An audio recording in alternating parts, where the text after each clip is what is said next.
देश संस्कृति स्वास्थ्य की जय नहीं बोध हो, बोध हो। धर्म बोध में आपका अभिनंदन।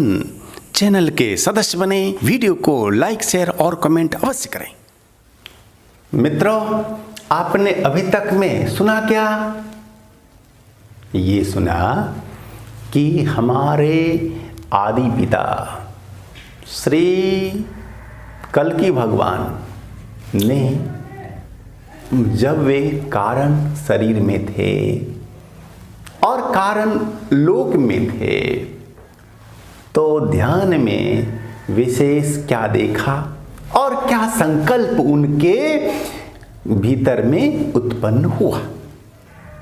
और अब आइए समझते हैं कि क्या होता है कारण शरीर। आप देखिए, हर घटना के 3 होते हैं स्वरूप, लेवल, स्तर। जैसे आपको लगती है भूख और आप भोजन करते हैं तो देखिए कि यह जो भोजन लेने की घटना घटी, इसके भी 3 हैं स्तर, स्वरूप, लेवल। नंबर 1 कि आपको जोर से लगी भूख और शरीर में कुछ असहजता हुई, उत्पन्न उच्च असुविधा जैसा हुआ आपको अनुभव। जैसे कि कुछ लोगों को वीकनेस होने लगती है, फील, जलन होने लगता है पेट में, दर्द होने लगता है पेट में और बेचैनी सी होने लगती है और समूचा अस्तित्व ऊर्जा की मांग करने लगता है। तो यह जो घटना घटी, इसे ही हमने कहा कि ये है कारण। ये सबसे सूक्ष्म स्तर की बात हुई। इसके बाद यह अब सूक्ष्म में आता है, लगी भूख। अब विचार बनता है आपके मन में कि अब क्या खाएं क्या, और खाएं तो कैसे खाएं। भोजन है, बना हुआ नहीं बना हुआ है, और जाकर तैयार होगा करना उसे। ये सब अपने मन में सोचता है, आप सोचते हैं। इसके बाद स्थूल में घटना घटती है, आपका शरीर हरकत में आता है। अब आप जाते हैं और भोजन पकाते हैं, भोजन को आप लेते हैं प्लेट में और बैठकर भोजन करते हैं। लोग देखे कि आप भोजन कर रहे हैं, स्थूल में घटना घटी। लेकिन इसके पहले 2 स्तर पर घटना घट चुकी थी। एक में हमने भूख को महसूस किया जोर से, दूसरे में फिर योजना बनाई भोजन लेने की, और नंबर 3 में हमने फिर उसे स्थूल में ग्रहण किया। तो यही है कारण, सूक्ष्म और स्थूल के ये 3 रूप, स्वरूप, लेवल, स्तर। तो मित्रों, हर घटना के होते हैं 3 स्वरूप। सबसे सूक्ष्म, उसे नाम दिया है ऋषियों ने, वह स्तर है कारण। इसके बाद सूक्ष्म और फिर स्थूल। तो इसी तरह से हमारा जो बॉडी है, शरीर है, यह भी होता है बना हुआ कारण, सूक्ष्म और स्थूल, 3 स्वरूपों का। लेकिन ये जो 3 स्तर हैं, ये केवल संकल्पवान जीवों के लिए होते हैं। सामान्य छोटे जीव, मान लीजिए मच्छर, और मच्छर मरा अब उसकी जो चेतना थी वह ब्रह्मांडीय ऊर्जा रूपी महासागर में लीन विलीन हो जाती और उसका सूक्ष्म स्तर नहीं बचता, सूक्ष्म शरीर नहीं होता मच्छरों का। जिन जीवों में संकल्प की शक्ति होती है, दृढ़ संकल्प की शक्ति, वैसे जीवों में ही सूक्ष्म शरीर विकसित होता है।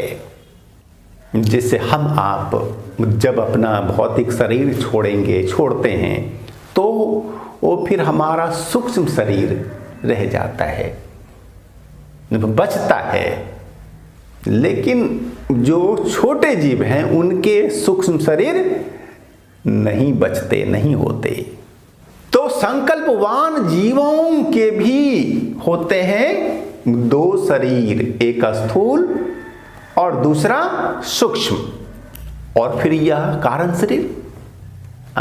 कारण शरीर जो है इसे तो विकसित बनाना होता है, यह अपने आप नहीं होता उत्पन्न।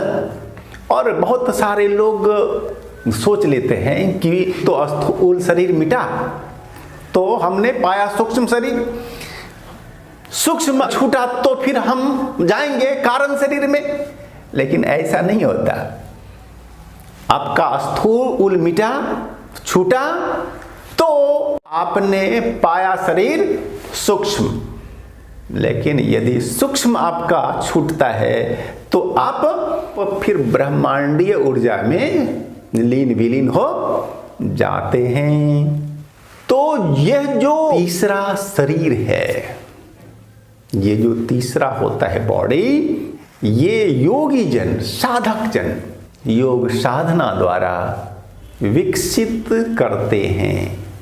हालांकि बीज तो होता है सब में, बीज है तभी तो वह अंश का वृक्ष। तो बीज आप के भी अंदर है, सब में है, लेकिन सभी उस स्तर की साधना नहीं कर सकते। अब आइए समझते हैं कि कारण शरीर विकसित होता है किस तरह से। यह बहुत ही सूक्ष्म ज्ञान है जो आपको कहीं अन्यत्र YouTube पर नहीं मिलेगा। तो हमारा यह कारण शरीर बनता है कैसे? जब साधक, जब योगी लंबे समय तक केवल मैं की धारणा में रहे, स्व की धारणा में रहे और समस्त धारणाओं का त्याग वह कर दे, तो योगी में कारण शरीर विकसित हो जाते हैं। इसको और अच्छी तरह से समझिए। जैसे अभी आप मानव हैं, सोचते हैं ना मैं मानव हूँ, मैं हिंदू हूँ, मैं फलां जाति का हूँ, मैं काला हूँ, गोरा हूँ, स्त्री हूँ, मैं मर्द हूँ, बच्चा हूँ, बूढ़ा हूँ, रोगी हूँ, विद्वान हूँ, मूर्ख हूँ, धनी हूँ या गरीब हूँ। इस तरह की धारणाएं होती हैं मन में, है ना? ये तो स्वाभाविक है। लेकिन जब योगी अपनी ज्ञान साधना द्वारा ये सारी धारणाएं छोड़ देता है, सारी धारणाओं का त्याग, अब उसके अंदर में, उसके जो है मानस में, चित्त में इस तरह की कोई धारणा न हो। मानव होने की भी धारणा नहीं, मर्द या औरत होने की धारणा नहीं हो, गरीब अमीर की धारणा नहीं हो, विद्वान मूर्ख की धारणा नहीं हो। ये सारी धारणाएं समाप्त, केवल मैं, बस मैं जीव हूँ। जीव माने जीवन की वांछा, जी से जीवन, व से वांछा। जिसमें जीवन की वांछा होती है वह जीव है। जब साधक केवल और केवल जीव भाव में रहता है, जीवन वांछा के अलावा उसकी कोई वांछा नहीं होती, और जब वह लंबे समय तक उस स्थिति में रहता है, जीव भाव की समाधि में रहता है और अन्य समस्त धारणाओं से छुटकारा हो जाता है, जब यह छोटी मोटी बात नहीं मित्रों, बहुत बड़ी बात है। सुनने में शायद आपको लगती हो कि छोटी बात है, लेकिन नहीं, बहुत बड़ी बात है और इसके लिए बहुत लंबी साधना पड़ती है करनी। तो साधक जब जीव भाव की समाधि में लंबे समय तक रहता है तो उसमें विकसित होता है कारण शरीर। आप भी विकसित कर सकते हैं।